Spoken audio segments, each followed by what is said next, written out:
नमस्कार दोस्तों, मैं सुनील छैला बिहारी आपको प्रणाम करता हूं। और जब से मनीष कश्यप साहब भारतीय जनता पार्टी में गए हैं, तब से उनके विरोधियों की संख्या या उनके दुश्मनों की संख्या बहुत ज़्यादा बढ़ गई है। ऐसे ही एक विरोधी हैं विपिन सर, जो कभी दोनों एक दूसरे के मित्र हुआ करते थे, दोनों एक दूसरे को काफ़ी इंटरव्यू दिया करते थे, दोनों एक दूसरे की काफ़ी तारीफ़ किया करते थे। लेकिन जब से भारतीय जनता पार्टी में वो गए हैं, तो स्वाभाविक है कि भारतीय जनता पार्टी में जाने के बाद उन्होंने भारतीय जनता पार्टी के नेताओं की तारीफ़ शुरू कर दी। और यह जो तारीफ़ करने का उनका तरीका है, ये बहुत लोगों को नहीं भाता है।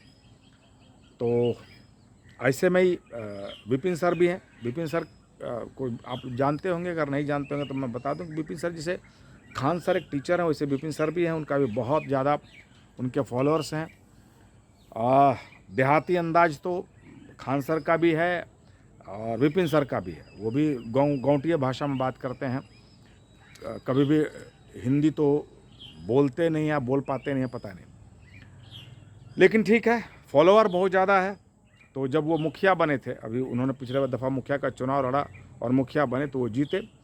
तो मनीष कश्यप जी गए थे उनका इंटरव्यू लेने, और इंटरव्यू के बाद फिर दोनों एक दूसरे की बहुत तारीफ़ करते थे। अब जब से भाजपा में आए हैं तो ऑटोमेटिकली भाजपा के नेताओं की तारीफ़ करते हैं। और ख़ास करके उन्होंने मनोज तिवारी जी का अभी प्रचार का जिम्मा संभाला हुआ है दिल्ली में, तो मनोज जी के बारे में बहुत सारी बातें कर देते हैं।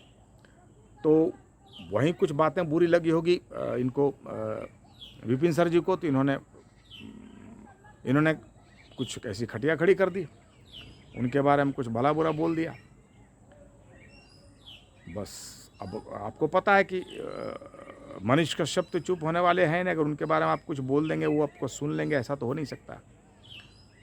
इन्होंने शायद उनको चंदा चोर कह दिया या चंदा लेके लोगों को धोखा दिया, ऐसा कुछ कह दिया। तो उन्होंने कह दिया कि टुटपुंजिया टीचर, या मतलब ख़राब टीचर के कहने का मतलब उनका था। वो शब्द उन्होंने क्या यूज किया पता नहीं। अब ये दोनों ने एक दूसरे के लिए अभी तलवार खींच के बस तैयार हैं मैदान में। दोनों एक दूसरे की खिंचाई कर रहे हैं। बात यहाँ तक आ गई कि तुम टुटपुंजिया टीचर हो तो तुम चंदा चोर हो, क्योंकि ये तो बहुत लोग कह रहे हैं कि भाई मनीष कश्यप ने चंदा उगाही की, चुनाव के नाम पर भी उन्होंने चंदा लिया, ऐसा लोग कहते हैं। मुझे नहीं जानकारी है, और मैं जो चीज़ जानकारी नहीं होती वो मैं बोलता नहीं हूँ। मैं जो भी बोलता हूँ सोशल मीडिया पे जो मैं देखता सुनता हूँ, उसी के माध्यम से और उसी के परिप्रेक्ष्य में मैं बोलता हूँ। तब दोनों ने एक दूसरे की खिंचाई शुरू कर दी। तो उसी में शायद मनीष कश्यप जी ने कह दिया कि वो इसलिए ऐसा बोल रहे हैं कि नौवीं फेल उनको टिकट दे दे। अब वो आपको पता है कि नौवीं फेल किनको बोलते हैं। वो आदरणीय तेजस्वी जी को नौवीं फेल ही बोलते हैं। नहीं बोलना चाहिए, एक आध बार आपने बोल दिया तो अलग बात है, लेकिन वो भी सम्मानित पॉलिटिशियन है और बिहार के सबसे बड़े पॉलिटिकल घराने के सुपुत्र हैं। मोदी जी शहजादे बोलते हैं तो चलो वो तो ठीक है, शहजादे बोलते हैं तो इसका मतलब शहजादे हैं तो वो चलो ठीक है। और नौवीं फेल बोलते हैं तो चलो ऐसे है भी, वो भी सही। लेकिन ये शायद उनको, विपिन सर जी को बुरा लग गया। फिर उन्होंने कह दिया कि टिकट के लिए हम किसी की तरफदारी नहीं करते हैं। दूसरी बात, और शायद मनीष कश्यप जी ने यह कह दिया कि जातिवादी है, अपने जात का पक्ष लेता है, क्योंकि विपिन सर भी विपिन यादव हैं। तो उसके सफाई में उन्होंने कहा कि देखो, मैं यादव ज़रूर हूँ, लेकिन मैं यादवों का सपोर्ट नहीं करता हूँ। इसलिए मैंने कभी भी ऐसा नहीं कहा है कि लालू जी को चारा घोटाला में जो केस हुआ और जेल दिया गया, इसकी मैंने कभी भी आलोचना नहीं की है, इसकी शिकायत नहीं की है और इसको ख़राब नहीं बोला है, क्योंकि जो घोटाला करेगा वो जाएगा। तो मैंने लालू जी के पक्ष में या उनके परिवार के पक्ष में कभी नहीं बोला। लेकिन तुम जो मतलब पहले तो आप करके बात करते थे, अभी वो तुम तम तक चले गए हैं दोनों। तो तुम जो मनोज तिवारी के बारे में बोलते हो कि 98% उन्होंने खर्चा किया, उन्होंने नहीं किया। दूसरी बात, बीजेपी ऐसे है वैसे है। तो बीजेपी के बारे में देखिए, बहुत कुछ लोगों के पास बोलने के लिए तो है नहीं।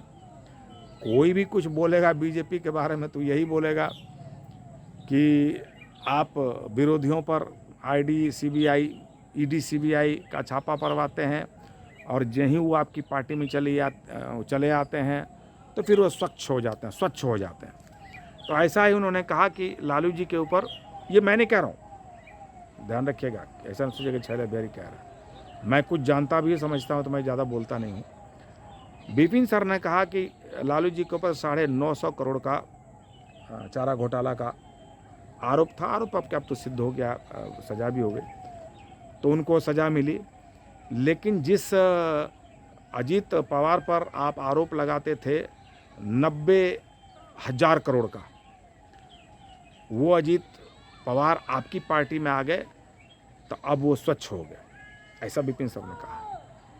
विपिन सर आंकड़ा बेस बात करते हैं और उन्होंने मनीष को चैलेंज भी किया है, मनीष कश्यप जी को, कि तुम जिस चैनल में आके बैठो हमारे साथ डिबेट कर लो, चैनल तुम चुनो, हम तुमसे मुकाबला करने के लिए 1 to 1 करने के लिए तैयार हैं। तो उन्होंने कहा कि 90,000 करोड़ का जिसके ऊपर आरोप था वो अब आपकी पार्टी में आ गया है तो वो स्वच्छ हो गया। अब ये बातें बहुत लोग कहते हैं और मुझे इन दोनों की लड़ाई में कुछ बोलना नहीं है, क्योंकि मैंने तो कहा ना कि मैं तो सकारात्मक व्यक्ति हूँ, तो मैं तो हर बात में सकारात्मकता ढूंढते रहता हूँ। इसमें भी मैं ढूंढने की कोशिश कर रहा हूँ कि क्या अच्छी बात है। तो मैं तो चाहता हूँ कि भाई ठीक है, दोनों एक दूसरे का पोल खोलें, इसमें जानकारी तो मिलेगी ना आम पब्लिक को कि कौन अच्छा कौन बुरा। लेकिन यह जो लोग बातें करते हैं कि जब कोई बीजेपी में आता है तो वो स्वच्छ हो जाता है, केस बंद कर दिया जाता है, मुझे लगता है इस बात में सच्चाई नहीं। और यहाँ पर विपिन सर, आप शिक्षक हैं, ठीक है, मनीष जी ने कह दिया कि शिक्षक को इन चीज़ों में नहीं पढ़ना चाहिए, मैं ऐसा नहीं कहता हूँ। शिक्षक तो भाई मार्गदर्शक होते हैं, शिक्षकों को तो पढ़ना ही चाहिए। लेकिन यह जो कह दिया जाता है किसी के द्वारा कि केस बंद कर दिया जाता है, केस बीजेपी के सारे नेताओं ने कहा कि किसी का केस बंद नहीं हुआ है, और केस कोई नेता कैसे बंद कर सकता है? भाई आप टीचर हैं इसलिए मैं आपको जवाब दे रहा हूँ, वरना मूर्ख लोग बात करते हैं तो मैं उनका जवाब नहीं देता हूँ। आप अगर इस तरह से बात करते हैं कि केस बंद कर दिया जाता है, उनको स्वच्छता का टिकट दे दिया जाता है, प्रमाण दे दिया जाता है, तो मैं आपको इसलिए बोल रहा हूँ, विपिन सर जी को मैं बोल रहा हूँ क्योंकि आप पढ़े लिखे व्यक्ति हैं, शिक्षक हैं, इसलिए मैं बोल रहा हूँ। इसका मतलब आप यह मान के चलते हैं कि ये केस करना सरकार का काम है, सरकार जिसको चाहे केस कर दे, सरकार जिसको चाहे बरी कर दे। इसका मतलब कोर्ट तो बेकार है ना, सुप्रीम कोर्ट और हाई कोर्ट या लोअर कोर्ट, जितना भी डिस्ट्रिक्ट कोर्ट, सब बेकार है, सब सरकार ही करती है। तो अगर सरकार ही करती है तो फिर लालू जी जब मुख्यमंत्री थे तो क्यों गए जेल? सरकार तो उन्हीं की थी, यहाँ पर उनकी सरकार थी, केंद्र में भी उनकी समर्थित सरकार, देवगौड़ा साहब की सरकार थी, कैसे जेल चले गए? अभी हेमंत सोरेन साहब कैसे जेल चले गए मुख्यमंत्री रहते? केजरीवाल साहब कैसे जेल चले गए मुख्यमंत्री रहते? और फिर जेल चले गए, अगर सरकार ही सब कुछ करती तो फिर मोदी जी क्यों उसको निकलने देते? मोदी जी चाहते कि चुनाव के टाइम आके निकल कर प्रचार करें। अरे भाई, आप पढ़े लिखे व्यक्ति हैं तो आप तो यह मैसेज दीजिए कि देखो, कोर्ट कचहरी का मामला अलग होता है, कोर्ट अलग है, वो इंडिविजुअल संस्था है, वो किसी के कहने पर नहीं चलता है। तो पढ़े लिखे लोगों को इस तरह से मिसगाइड नहीं करना चाहिए, और खाली ये कहने से कि हम पढ़े लिखे हैं, हम तुमसे ज़्यादा तेज हैं, हम तुमसे ज़्यादा पढ़े लिखे हैं, बोलने से नहीं होगा ना। पढ़े लिखों का यह भी काम होता है कि मूर्ख लोगों को समझाना। और आप खुद यह कहेंगे तो मैं यह मानता हूँ कि केस चलता रहेगा। जितने भी लोग आए हैं, जितने भी घोटालेबाज आए हैं बीजेपी में, उनके ऊपर केस चलता रहेगा। और जिस दिन हाई कोर्ट, सुप्रीम कोर्ट चाहेगा, माने जहाँ भी उनका केस चल रहा होगा, या केस में जो दो पार्टी होते हैं वो पार्टी बहुत बड़ा सक्षम होता है। जैसे दो आदमी हमारे ऊपर अगर किसी ने केस किया, अगर वही शिथिल पड़ जाएगा तो अलग बात है, अगर वो शिथिल नहीं पड़ेगा तब तो केस चलता रहेगा और सज़ा भी होगी। तो कोर्ट का कचहरी का मामला इन चीज़ों से नहीं होता है। बीजेपी में जो आ जाएंगे वो स्वच्छ नहीं हो जाएंगे, जो घोटालेबाज हैं घोटालेबाजी रहेंगे, और जिनको सरकार माना कोर्ट के तरफ से ये मिल जाएगा, मतलब सज़ा हो जाएगी, फिर उसको बीजेपी नहीं ले सकती है। ये बात जान लीजिए आप, जब तक उसके ऊपर आरोप है, क्योंकि आरोप जो होता है ना, वो आरोप जब सिद्ध हो जाए तब इसका मतलब वो सही में गुनहगार है। जब आरोप, तो किसी के ऊपर कुछ भी लगा सकते हैं, आप किसी को कुछ भी बोल सकते हैं। लोकतंत्र है, हिंदुस्तान लोकतंत्र है, और लोकतंत्र में आपको मैंने एगो पावर दिया हुआ है बोलने का अधिकार, कि किसी को कुछ भी बोल दीजिए। बोल दिया राहुल जी ने कि चौकीदार चोर है, और खूब बोला, जनता ने सजा दी, हाँ कोर्ट ने फटकार लगाई, जब कोर्ट को लगता है कि आदमी बहुत ज़्यादा बोल रहा है, तब उसको फटकार लगाया जाता है। हाँ, अगर कोई केस अगर आपको विपिन सर जी को ऐसा लगता है कि मामला गलत है, तो मैं तो कहता हूँ कि एक IPL आप दायर कीजिए, RTI दायर कीजिए। RTI मतलब आपको जानने का अधिकार है, तो आप जानने की कोशिश कीजिए कि उसके ऊपर केस है कि बंद कर दिया गया। आपको खुद पता चल जाएगा। लेकिन ये तो आप करेंगे नहीं, क्योंकि कहीं न कहीं, ठीक है, मनीष कश्यप जी अलग अंदाज में कहते हैं, अलग बात है, कहीं न कहीं आप किसी न किसी को समर्थन करते हैं, उसको बचाने की कोशिश करते हैं। जो व्यक्ति जिस व्यक्ति को समर्थन करता है, उसके पक्ष की कहीं न कहीं बात तो करता ही।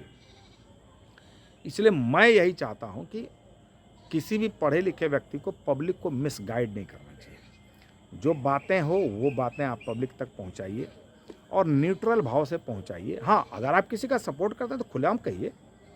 जैसे मैं जब किसी मैटर पे किसी को सपोर्ट करना होता है तो मैं करता हूँ। और मैं एक चीज़ बोलता हूँ, देखिए मनीष जी का जो अंदाज़ है मुझे बिल्कुल पसंद नहीं आता, क्योंकि वो भी पढ़े लिखे हैं, वो भी अपने आप को इंजीनियर कहते हैं, लेकिन वो भी सीधा एकदम लठमार जैसी बात करते हैं, वो मुझे नहीं पसंद है। हाँ, पसंद क्या है कि बेरोजगारी की बात करते हैं, पलायन रोकने की बात करते हैं, इसलिए मैं पसंद करता हूँ। आप भी विकास की बात करते हैं कि आपने अपने क्षेत्र में भी बहुत विकास किया, तो मैं इस बात को पसंद करता हूँ। हाँ, रहा जहाँ तक बात ये कि आप टीचर हैं, तो आपको और अच्छे परिमार्जित शब्दों का यूज करके अच्छे तरीके से बात करनी चाहिए। मैं इसका भी पक्षधर हूँ। आप आंकड़ा में बात करते हैं, मैं इसकी तारीफ़ करता हूँ। लेकिन एक शिक्षक को जिस तरह से बात करनी चाहिए, वो ये जिस तरह से आप बात करते हो वो नहीं। बहुत शालीनता से अपनी बातों को कही जा सकती है। तो मैं अच्छा, अब मेरे चाहने वाले, आप इन बातों से कितना सहमत हैं आप बताइए। मैं दोनों को समर्थन करता हूँ, क्योंकि एक भ्रष्टाचार मिटाने की बात करता है, पलायन रोकने की बात करता है, विकास की बात करता है, दूसरा भी विकास की बात करता है। क्षेत्र में आपके कहते हैं आपके क्षेत्र में भ्रष्टाचार नहीं हो रहा, घूस नहीं चल रहा है, 5 किलो अनाज मिल रहा है, इसकी मैं तारीफ़ करता हूँ। अब ये जो दोनों जो एक दूसरे के बारे में तलवार उठा ली है, इसको बहुत शालीनता से कहा जा सकता है। आपने कह दिया चंदा चोर, ठीक है, मुझे नहीं पता आपने किस बेसिस पे कहा, कैसे कहा, हो सकता है किया हो, मैं ऐसा नहीं कह रहा हूँ, मैं किसी को सर्टिफिकेट नहीं दे रहा हूँ।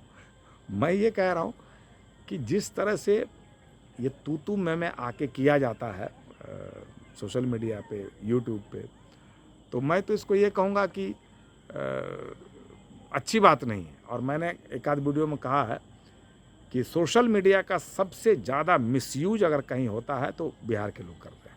जब कुछ मन आया फेसबुक आके किसी को गाली देना शुरू कर दिए, जब कुछ मन आया कई लोग तो सो के उठते हैं, आँख में पानी तक नहीं मारते हैं और कुछ भी बोलना शुरू कर देते हैं। ये अच्छी बात नहीं है। और बहुत अच्छे तरीके से, और मैं कहूँगा जिन लोगों को ऐसा लगता है कि बीजेपी भ्रष्टाचारियों को अंदर ला के फिर उसको क्लीन चिट देती है, तो आप IPL दायर कीजिए, आप RTI से जानने की कोशिश कीजिए, तब आके बोलिए तो बहुत अच्छा लगेगा। क्योंकि मुझे ऐसा लगता है, मैं बीजेपी को भी क्लीन चिट नहीं दे रहा हूँ, क्योंकि ऐसा नहीं कि बीजेपी है तो बहुत अच्छी है। हाँ, मोदी जी की बात करेंगे तो मैं मोदी जी को भले क्लीन चिट देता हूँ, मोदी जी बहुत अच्छे हैं, काम कर रहे हैं, अच्छे मतलब काम कर रहे हैं। अब जैसे मैंने मोदी जी का नाम लिया, अभी एक से कमेंट आएगा ज्यों ही मुंह से मोदी जी का नाम निकलता है, लोग एक से एक कमेंट करेंगे। क्या क्या बोलेंगे मैं नहीं बताऊंगा, मैं पढ़ता हूं, मैंने सोचा उसका भी जवाब दूंगा। अब मैं सोच रहा हूं 4-6 महीने से मुझे जो लोग संबोधन, मतलब मुझे जो उपाधि लोग दे देते हैं, जो ही मोदी जी की तारीफ़ की एक उपाधि से संबोधित कर देते हैं, मैं उसका जवाब देना सोचता हूँ। मैं देता नहीं, जल्दी बोलता नहीं हूँ, लेकिन मैं दूंगा। मैं देता हूँ तो मैं भी बहुत अच्छे तरीके से दूंगा। या पब्लिक से क्या लड़ाई करना, पब्लिक तो भगवान होती है, कलाकार को, नेता को तो पब्लिक ही बनाती है। इसलिए मेरा ज़्यादा किसी से लड़ाई वड़ाई करने का दिल नहीं करता है। शालीनता से अपनी बातें कहता हूँ, कुछ बुरा लगता है तो भी बहुत शालीनता से कहता हूँ। और मेरी बातों से आप कितना सहमत हैं इन दोनों के झगड़े में, मुझे ऐसा लगता है कि ज़रा सा भी आप अगर मनीष जी के सपोर्टर हैं तो भी आपने वीडियो देखा होगा, अगर आप विपिन जी के सपोर्टर हैं तो भी आपने वीडियो देखा होगा। तो इन दोनों का जो झगड़ा हो रहा है उसमें आप क्या कहते हैं, तो मैं पढ़ के और उसको फिर आगे के वीडियो में उसको बोलने की कोशिश करूँगा। फ़िलहाल इस वीडियो को यहाँ पर समाप्त करूँगा। और अगर आप फेसबुक पर हमारा वीडियो देख रहे होंगे तो हमारे फेसबुक पेज को फॉलो कीजिए, लाइक कीजिए, कमेंट कीजिए। और अगर यूट्यूब पर देख रहे होंगे तो हमारे यूट्यूब चैनल को सब्सक्राइब कीजिएगा। एक बार कर चुके हैं तो बहुत बहुत धन्यवाद, दोबारा नहीं कीजिएगा, लेकिन वीडियो को शेयर कीजिएगा, कमेंट कीजिएगा, मुझे अच्छा लगेगा। और मैं आपकी बातें जब पढ़ता हूँ तो मुझे भी एक दिशा, किसी भी व्यक्ति को एक दिशा मिलती है। ये तो विपिन सर भी कहते हैं कि तुम्हारे बारे में क्या क्या कमेंट में लिखा जाता है। देखो, जैसे उन्होंने जो अपने पीछे जो उपाधि लगाया है सन ऑफ बिहार, तो उसके बदले लोग क्या क्या बोलते हैं वो मैं भी नहीं बोलना चाहता हूँ, क्योंकि कभी भी अच्छे लोगों को ये सब नहीं बोलना चाहिए। पढ़े लिखे होने का मतलब ऐसा थोड़ा होता है कि हम खाली बोलते हैं हम पढ़े लिखे हैं, हम पढ़े लिखे हैं। पढ़े लिखे व्यक्ति पढ़े लिखे हों जैसा आचरण करते हैं, आचरण से आप पहचाने जाते हैं। तो मैं उन संबोधनों का यहाँ पर नहीं करना चाहता हूँ। वो तो आप भी पढ़ रहे हो तो आप बताइएगा ज़रूर, ताकि मैं भी आगे की वीडियो में यह सोच पाऊँ, जान पाऊँ कि क्या बोलना है, क्या बनाना है। मैं दोनों को समर्थन करता हूँ और दोनों को हिदायत देता हूँ कि थोड़ी शालीनता दोनों लोग बरतें तो ज़्यादा अच्छा। बहुत बहुत धन्यवाद, नमस्कार, जय हिंद।